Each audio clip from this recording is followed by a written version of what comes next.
Hi everyone, welcome to this Esquisse tutorial. I'm going to walk through how I'm setting up my particular esquisse in order to make it as easy and time effective as possible.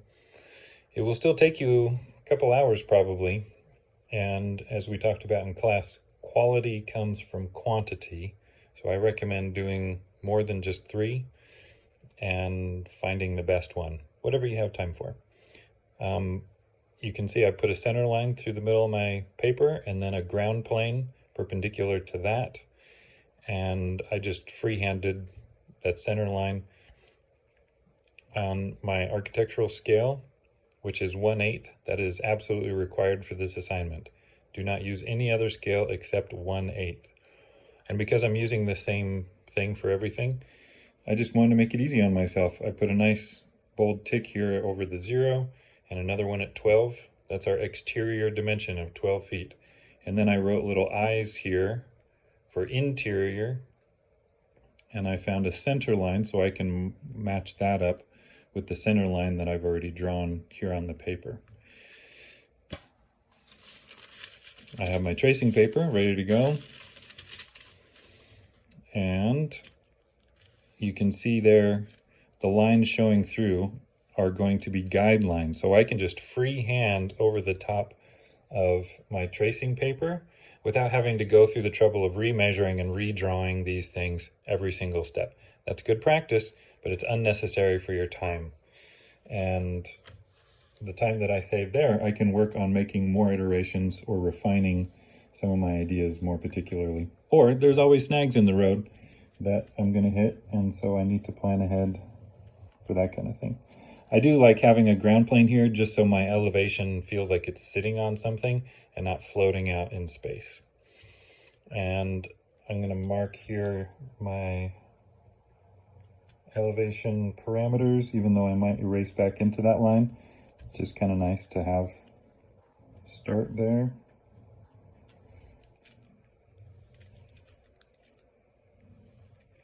Notice I'm freehanding. I'm using the grid lines underneath on the graph paper to help me make these decisions very quickly and accurately. I don't have to use my triangle, rolling ruler, anything like that. This is why I recommended we get a graph paper specifically for these kinds of assignments.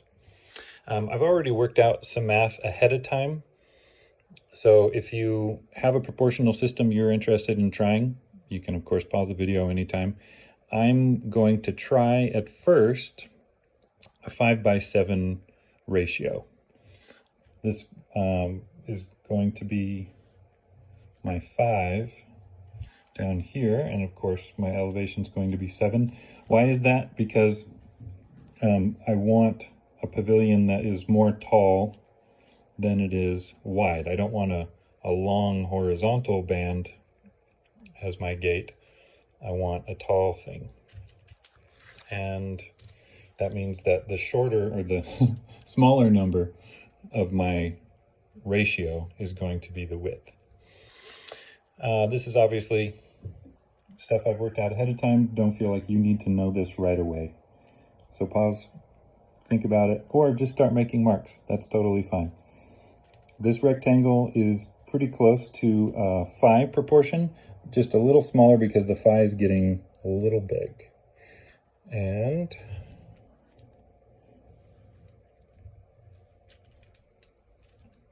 I have the general silhouette already here. As we discussed in class, kind of pertaining to the video, what you learned as you were constructing the door recorder, we want to find a useful number on the ruler that's going to help us divide this space into how many parts? 10 parts. Because we have the entablature, which is 2 parts, over the column, which is 8 parts.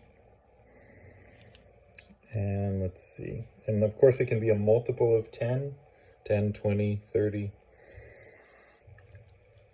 and 40. So here on the inches, I can go between 1 and 4 inches. I have not worked this part out, so I have to do this part in my head. I apologize for my hesitancy.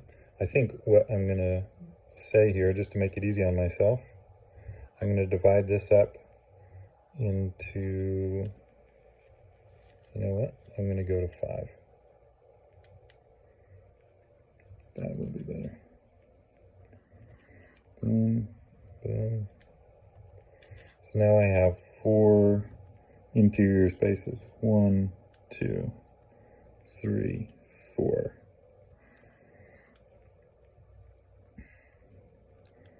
And that means that the top part here will be the entablature, because that is 1/4. So this top band is the entablature. Everything below it is where the columns live. And we're not going to worry about dividing up that entablature right now. We want to start general and then divide. Even though we will, it's not the most important thing right now. I like to bounce back and forth when I'm doing my designs. So I don't want to do a column right now because that column width is going to determine my doorway width, and I haven't determined that yet. So I'm going to come down here to the plan, and I forgot to mark out where the interior dimension went, so I have to find that.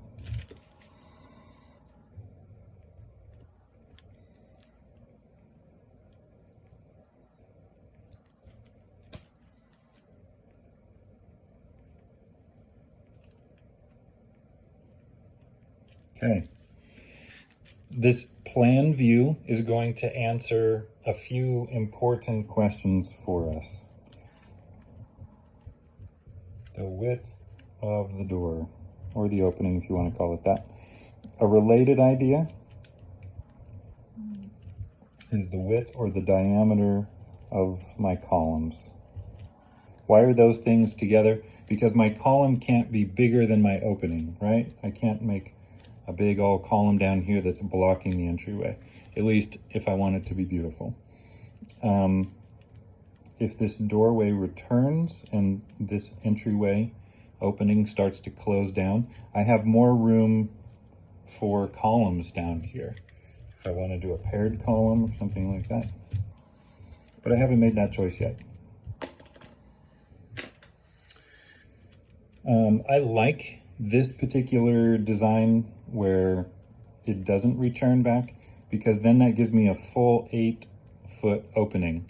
Maybe it's my claustrophobia. Maybe it's my empathy for other people pushing strollers, because I'm one of those dads. But I want as big a space to work with in terms of an opening as possible. Anything more narrow than that and I start to get claustrophobic.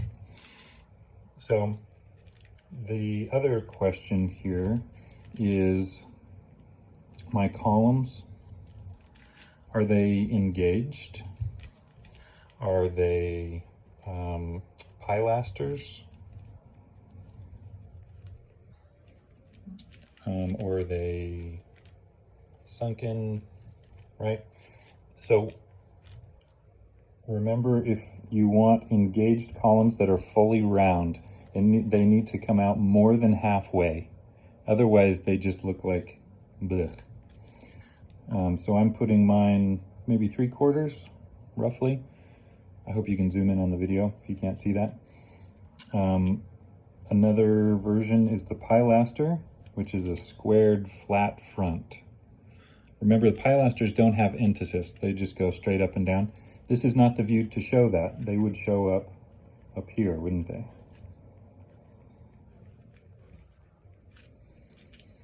How do I know where to bring that line up? I'm looking at where the pilaster hits relative to the corner of my pavilion, and I'm insetting it about that much. Again, I'm eyeballing this, I'm freehanding things. If you want to be specific, that's fine. But at this stage, it helps with the flow if you just start making marks and kind of ping-ponging back and forth. That helps the momentum go. If you get out your ruler every time you need to make a line, it breaks up that momentum. And then my door, the width of that masonry there would hit somewhere like that. And then this one, let's say we have an engaged column on this side. I could start with the same kind of idea, and then of course each one would get their own capital and base with its moldings. I'm just blocking this in right now, right? For each esquisse, I recommend that you do the full thing all the same. Pick engaged or pilaster, that's fine. But if you want, I'm okay, personally. Professor Felix or other professors might have other opinions, but I'm okay if you do different versions on each side. But if you do that, I would want you to put some kind of obvious center line to visually break it up, so we know that there's a difference. You're thinking of one side as pilaster, you might even call it out. Engaged and pilaster. Cool. Now we have everything. The big moves are here. We have the proportion of the building. We have a clearly defined entablature, which is proportional 1/4 to the height of the column. We have the column width established, and it is accurate to its height. This is this diameter is 1/8 of its overall height. Very, very important. Now notice, I didn't go through and measure all these things. I just found the proportional width after making these marks. Boom. Done. Moving on. It doesn't matter how high, how not high, how wide. This proportional system is awesome for that kind of decision making. And then down here, you want to make these the same front and back. But this elevation, we're only showing one side of it, and that's usually this side right here. This will also tell you, the plan view will also tell you about your roof line specifically on if it's coming out with those columns or if you're wrapping the entablature. And even though I already made marks here, I'll just show you another quick version. If these are not engaged and they are freestanding columns, then that means I have to align my entablature face with the necking of my column, which I've done not quite there. I need to bring that back in. So the upper part of the column is called the necking. That must align with your architrave and frieze. The cornice will always step out. We're not worried about that at this point. Just have to remember your architrave, frieze, and necking are lockstep. If I move this column out in any direction, specifically here, if I move it out and away from the building, then that means my entablature has to come out and follow that alignment. Now, I've created a porch situation where this overhang is being supported by these columns. Another option is for this entablature, after it carries through that column, to dive back to the building that receives it and then back. How would we show that here? It would be something kind of like this, and it would be good to indicate with some kind of a shadow. There's no doorway here to receive that shadow, but next to the column there is a little bit of wall, right? The wall is a little wider than that column. So that's how we would show protruding out and kind of jogging in and out like that. If the roof comes out in front, then of course that shadow wouldn't be there.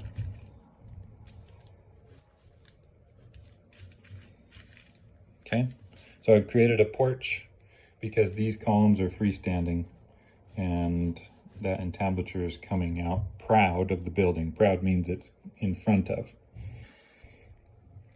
And remember, these need to be symmetrical for your final design. I'm not going to fuss with that right now because we're already at 15 minutes. Hopefully, this has been helpful and walking you through these steps.